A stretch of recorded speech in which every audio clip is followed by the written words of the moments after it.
en images, projetées, brutes, sans tabou. Regarde une photo, une seule, mais pas comme tu le ferais normalement. Ne vois pas ce qui est. Ne vois pas la lumière imparfaite, le pli dans la robe, la mèche qui tombe. Non.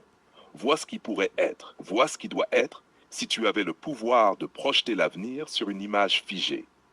Imagine la robe. Pas une robe normale. Une robe qui respire, qui raconte une histoire. Une robe qui devient extension de son aura. Les plis ne sont plus des défauts. Ce sont des lignes de force. Les couleurs ne se contentent pas d'exister. Elles exigent le regard. Elles hurlent l'intention. Et toi, derrière l'image, tu n'es plus spectateur. Tu es architecte du futur. La coiffure, tu ne choisis pas pour la beauté du jour, tu choisis pour le futur.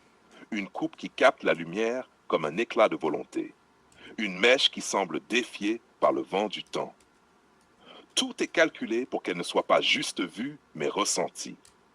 Son regard devient un message. Je suis ce que je deviens, même si tu n'es pas prêt à le comprendre. Mais ne crois pas que c'est juste esthétique. Chaque retouche, chaque modification, chaque accentuation dans la photo est une déclaration. Tu refuses les limites de la réalité, les compromis du quotidien. Ce futur que tu projettes n'a pas besoin de permission.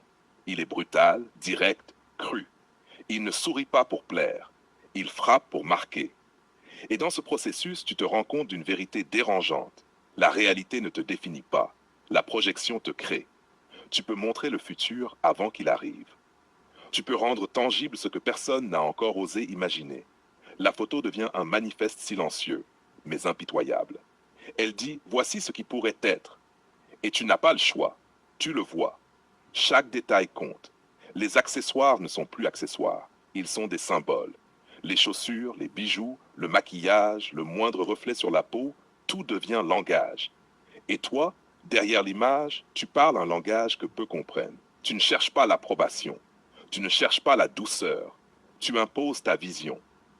Et ce qui est fascinant, ce qui fait vibrer ce processus, c'est l'intensité. Le contraste entre ce que tu vois maintenant et ce que tu as projeté. Le réel et le potentiel se confrontent. Et c'est là que la magie ou le dérangement opère. Parce qu'en regardant cette photo retouchée, tu sais que ce n'est plus juste une image. C'est une preuve du futur, un manifeste visuel qui ne ment pas. Certains diront, tu transformes la personne, tu la trahis. Non, tu révèles ce qui est possible, ce qui dort en elle, ce qui n'a jamais été montré. Tu ne changes pas la personne, tu amplifies son potentiel.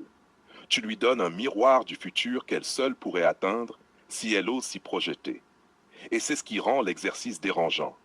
Parce que toi seul connais la frontière entre ce qui existe